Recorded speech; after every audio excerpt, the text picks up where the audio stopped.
Broadcasts of Hiki No are made possible by the support of viewers like you. Mahalo. And by Bank of Hawaii Foundation, investing in Hawaii's future by promoting collaboration, critical thinking, and other 21st century skills through Hiki No. Kamehameha Schools, empowering Hawaiian keiki to explore, discover, and inspire. The Kosasa Foundation, helping to transform education and develop Hawaii's workforce through bold learning initiatives like Hiki No.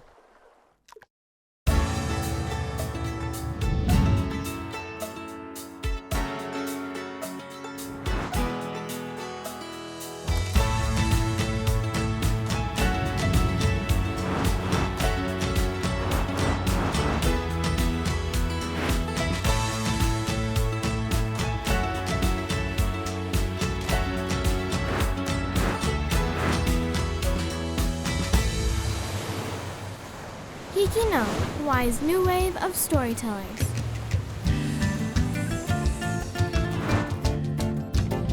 Aloha, and welcome to this week's episode of Hiki No, Hawaii's new wave of storytellers. I'm Ashley D'Ambrosio, a 7th grader at Ku'okala Public Charter School on Hawaii Island. But today I'm coming to you from the PBS Hawaii studio on Oahu.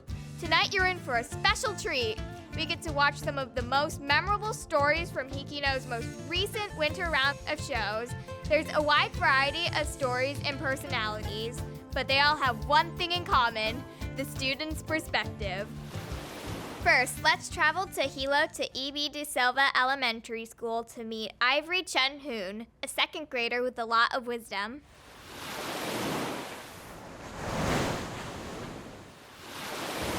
Hi, my name is Ivy Chen Hoon, and I'm a 2nd grader at E.B. De Silva Elementary School. I have a really big family, and we're really close. We used to eat there 2 or maybe 3 times a week. But because there's more than 10 of us, we can't. And the adults are vaccinated, but the kids can't yet. My cousin and her family will text and FaceTime to keep in touch, and sometimes our grandparents will join in too. It doesn't really make sense to me, since in school we have more than 10 children in one classroom. This year is going to be the first year I'm going to be in school for the full year, so I am trying to make the shift from being in Google Meets to going to school every single day. When I was at home, I could do my work at my own pace, but in school we have to follow the same schedule as everyone else. What helps me to get used to is I tell myself, yeah, these are the toughest times I've had, but I'm tough too. I hope they get a vaccination soon that's safe for children. That way we can all be safe and get together again. This next story won first place in Hiki No's Winter Challenge. Let's watch Maui Waina Intermediate School story about how the school had to stay flexible during the pandemic. Just get to work and be quiet, please. There's a lot of yelling going on in here, and then the teacher tells everyone to stop talking, and then it gets noisy again, and then it goes on like that for quite a long time. I hate walking to my classroom and seeing a sign or somebody tells me, oh, Miss K isn't here or this teacher's in here, and I have to go, what? And then I have to walk all the way back, and then I have to sit here and do nothing for an hour. It's kind of not fun being just doing the computers every day. It's more fun if you're with a teacher teaching you. And where is this? The cafeteria at Maui Waina Intermediate School. They are here because of a serious teacher and substitute shortage. So when teachers are out, which is more often now with COVID, up to 6 classes are sent to the cafe to be monitored by administration, and students do work via Google Classroom. I do feel kind of sad because I do like participating in class, and it's really boring just staying in the cafeteria and working on what the teacher assigned us to do. Even teachers agree with this. I'm sure it's no fun. I could only imagine if I were a student, I would just stuck in front of my Chromebook for possibly 2 or maybe more classes a day. I still think they'd rather be in a classroom than when they're stuck in cafeteria for their math class or whatever class and they go cafeteria. That's gotta be tiring. both teachers and vice principals also have new jobs on campus. If it's not into their own classroom, I put a sign on the doors where they should go. And that usually takes up the entire morning before school starts. When we don't have enough teachers, I will have the classes of students go to the cafeteria. You can see that I have a wheel class, and I don't normally have wheel classes. And so since we came back for third quarter, probably 90% of the days I'm helping to cover someone else's wheel. But the students are affected the most. I feel like I could have learned a lot more if my actual teachers were here to teach me instead of just making us do online like assignments by ourselves in the cafeteria. Definitely different, and it makes me feel like more disappointed than before because I really don't like staying in the caf. But no matter the circumstances the new normal brings, the students will always persevere. Nobody's had an easy time with the past 3 years, and we just have to do the best we can. The best we can won't look like it did pre-COVID, but we just gotta keep moving forward. This is Sarah Rossetti from Maiwana Intermediate School for Hikino. Let's travel to Kauai to meet a Kapa'a High School student who is on the path to fulfilling her dream of recording a rock album.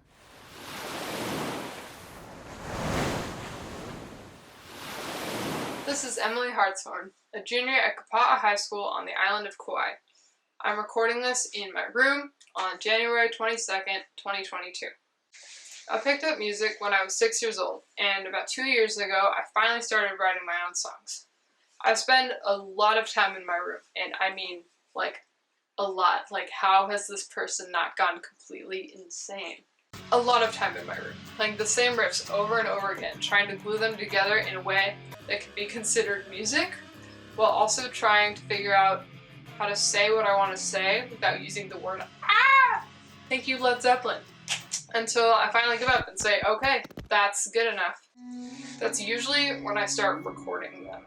There's a handful of my songs that are either finished or really close to being finished in the writing process that I've been working on recording for like the last year and a half.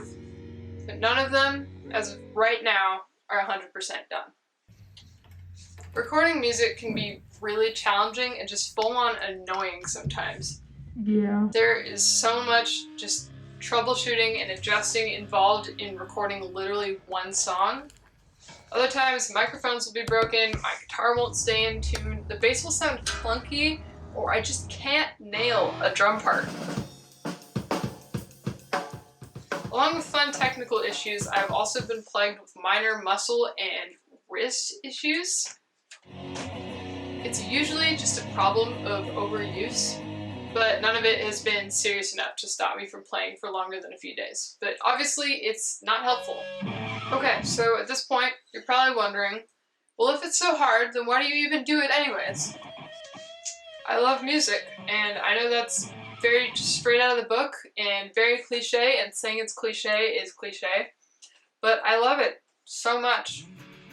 I love playing it, listening to it, writing it, watching old videos of my favorite bands just like killing it. It's amazing. And I love performing. Whether it be by myself or with fellow musicians or with my very awesome and very fast band Stonehenge. I love it. All of it. There have definitely been times when I wanted to give up entirely, but I always come back to it no matter what. Countless hours of my life have been poured into these songs, and it is without a doubt been time well spent. One of the biggest reasons I continue to write and record music is because I want to get there. I want to be like the bands that inspire me, and I want to do what they do. My major goal right now is to write, record, and release a full solid album that I can be proud of. And I definitely still have a long way to go, but I know that it's absolutely within reach. I also want to be able to inspire other people to really get into whatever they love doing. Whether that be creating music, art, teaching, writing, there's so many different things that I can't even list right now.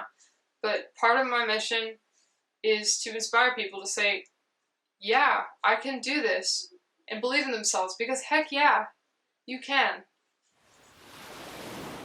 I can't imagine not seeing my father for many months, but that's what these next two students have to endure as part of being in a military family.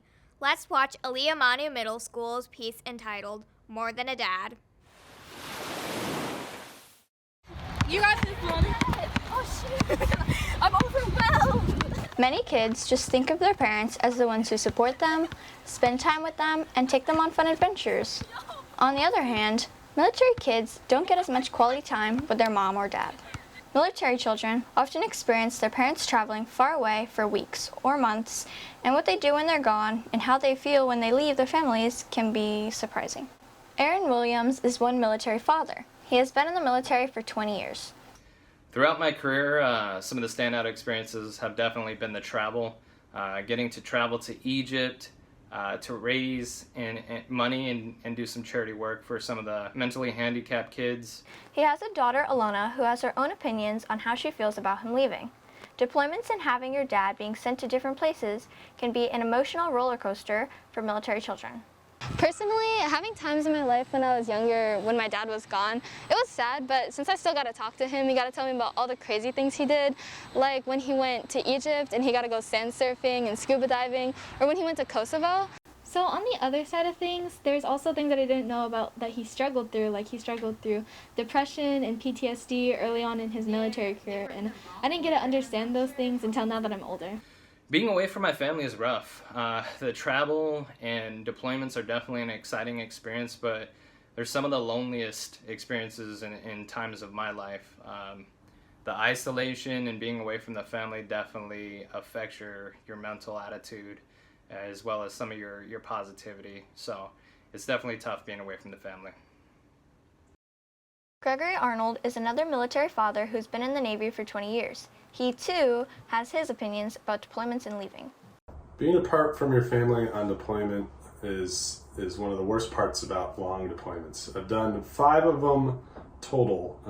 Each one has lasted about a year in time, so that's a lot of time away from the family when you think about that and you put it all together. Some of the toughest times is when you're in port finally after visiting for a while, and then you're in these fun places and exotic locations, but your family's not there to enjoy and share in that experience. When she was young, his daughter, Langley, didn't understand why her dad couldn't be home. As a kid, I didn't really know much about where my dad was going for work or what he was doing during the day, especially on deployments, but now I do understand. As older, I'm really proud of my dad. I do remember one tradition that we did when I was a kid, and it was looping these pieces of construction paper every day that he was gone on deployment to show how long he's been gone and to know that we are caring for him and we're ready for him to come back whenever. And he was really happy when he figured out we were doing that for him. Military children are lucky to have dads that make up such an important part of our society. Knowing this helps them understand their parents and how the family can work to sustain strong bonds. At the end of the day, they come together as one big happy family, even if they are miles apart or with each other at home. This is Vienna Ryan from Aliyah Manu Middle School for Hiki No. This next student reflection comes from Tristan Rivera at Kapa'a High School, who takes us behind the scenes of pig hunting and tells us how it helps the community.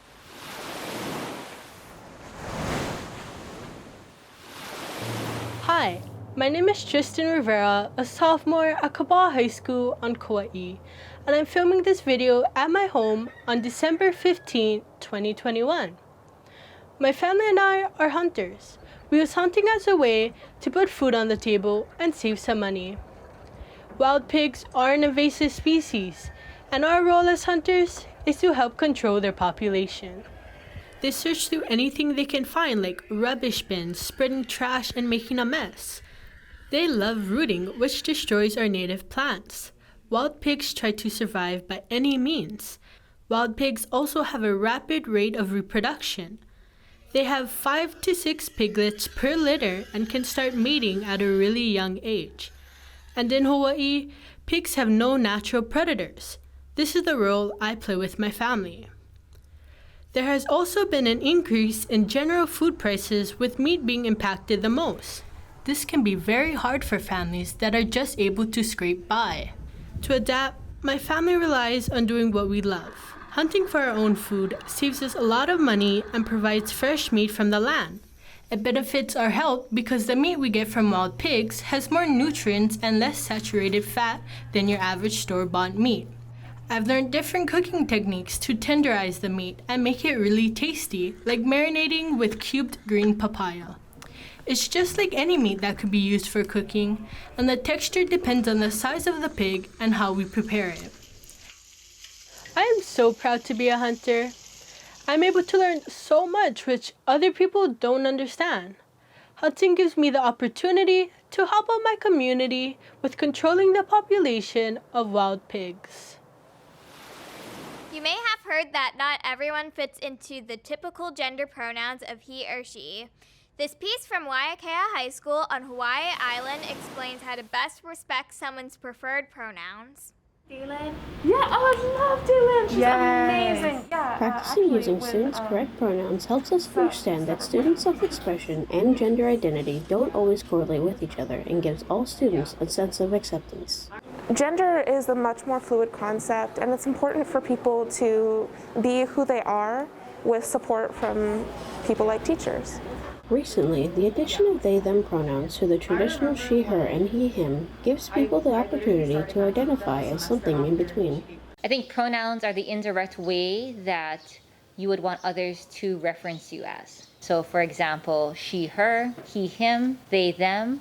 Honestly, it makes me feel a lot safer, just being able to know that this teacher respects me rather than like a teacher who refuses to use my proper pronouns and then they expect me to come talk to them or something like that. This year, Waiakea High School launched the Gender and Sexuality Alliance Club, and teachers display pride flags in their classrooms to promote inclusivity and encourage embracing your identity. I want to be respectful of people, and it's our identity. Pronouns, that goes right along with it. So I ask students, if they have a preference for pronouns, to please let me know.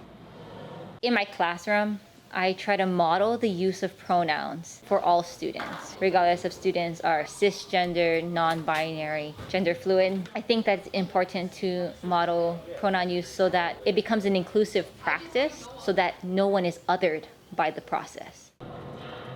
They learn how to take their experiences in school and apply them in multiple contexts when they reach what we consider the real world. It makes them feel like they are accepted for who they are and that they don't have to pretend to be someone they aren't. I think that seeing themselves represented in the curriculum, in the instruction, even in whose story is being told, are they themselves, their individual stories being told through a perspective of lenses. It's honestly really important just to be able to feel comfortable on campus as well as feel like they actually respect you.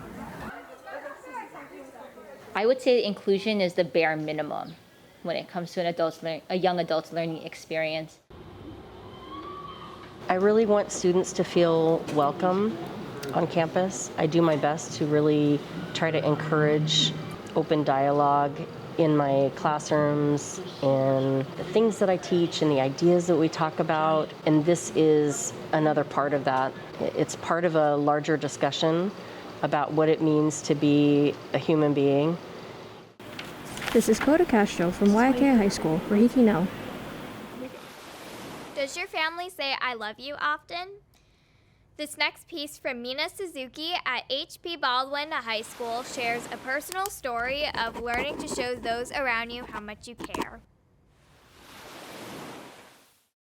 I love you. 3 simple words, 8 letters that can be conveyed in a multitude of languages, objects, and emotions. Something that seems forbidden to say since I had never heard it growing up in my Asian household, where showing what you actually feel is taboo. For me, love was always conveyed in the forms of study hard and go to college. Ever since I started school as a little 5-year-old, I thought I earned love through my accomplishments. Good job on your report card was the closest phrase to the forbidden 3 words. In order to feel loved, I became someone who lives off of what others think of me, always feeling the overwhelming desire to be number 1, piling on extracurriculars until I'm about to break, building up for a resume for college I'm not even too sure that I can handle. There's always been a disconnection between me and people because of how I perceive love. It feels as if I'm stuck behind a glass wall where I can see the people I hold close to my heart, yet I'm just an observer they won't notice until that glass cracks when I do something phenomenal. I realized the extent of how I created the illusion that people loved me when I got a boyfriend. He helped me to come to the terms that love doesn't come from what I do, but from people loving me for who I am. My built-up qualms about saying the forbidden 3 words caused me to have trouble reciprocating them back whenever my boyfriend would say them. As we continued dating, I began to see that it really wasn't such a sacred phrase that my family had painted it to seem. 2 years into our relationship, and he still teaches me things about love every day. Love comes in many forms. I'm slowly rebuilding my thoughts about what love is and how love works. Yet, I know that through time and breaking out of my glass, I'll find my meaning of I love you.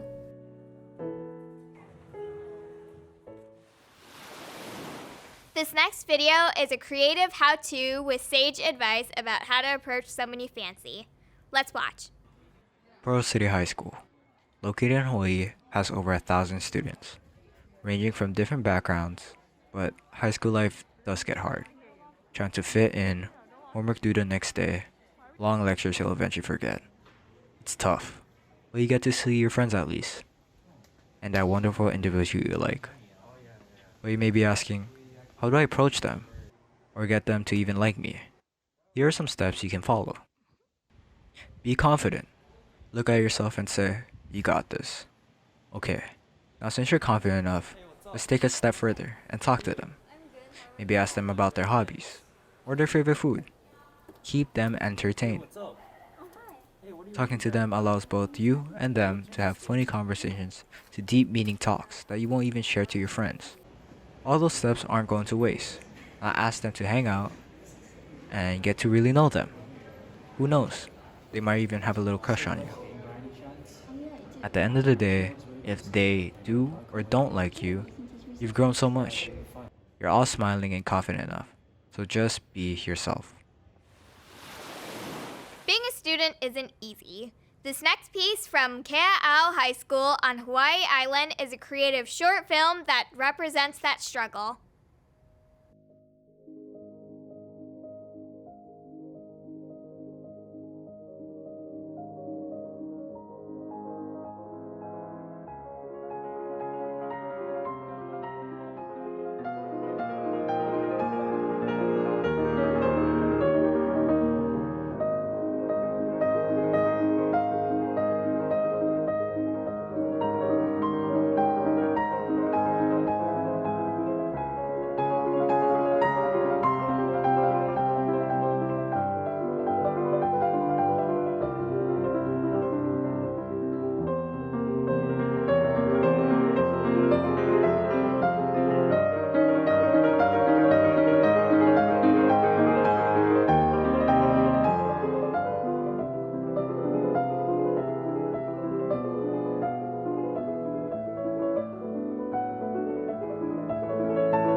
Let's watch a day in a life story from a student at Waiakea High School on Hawaii Island.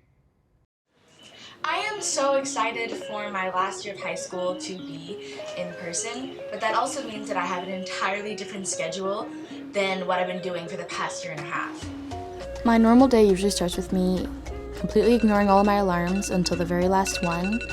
Then I finally get up, I go through the motions of my routine, skincare, teeth, makeup, and by then I'm honestly on the cusp of being late for school, so I have to rush.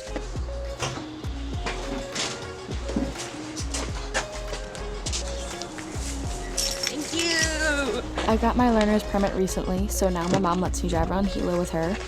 I'm an amazing driver. I get to school right as the bell rings, and the first period is broadcast media. My second period is my engineering class, where I have to seriously be clean. I have to wipe down my desk and the computer. Our school has added testing on campus, which makes going to school feel safer and more comfortable. Sociology is my last class of the day. Our teachers want to be prepared in case school is forced online again, so most of our work is on Google Classroom. I go straight home nowadays. Seeing my friends kind of puts me and my family at risk. I make sure to wash my body before bed. I don't know, it just feels like I'm taking whatever germs on me from the day off. After that, I finally have some free time to watch shows or go on my phone. Then I go to sleep. And that's what tomorrow's gonna be like too. That's my new normal. Thank you for watching this episode of Hikino. We hope you've enjoyed the work of Hawaii's new wave of storytellers. We sure enjoyed sharing these stories with you. Don't forget to subscribe to our YouTube channel and follow us on Instagram and TikTok. You'll see some bonus behind-the-scenes content and keep you up to date with the latest and best stories from Hawaii youth. See you next week for more proof that Hawaii students Hikino can do.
Broadcasts of Hikino are made possible by the support of viewers like you. Mahalo. And by Bank of Hawaii Foundation, investing in Hawaii's future by promoting collaboration, critical thinking, and other 21st century skills through Hikino.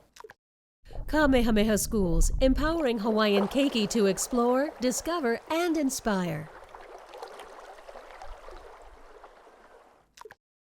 The Kosasa Foundation, helping to transform education and develop Hawaii's workforce through bold learning initiatives like Hikino.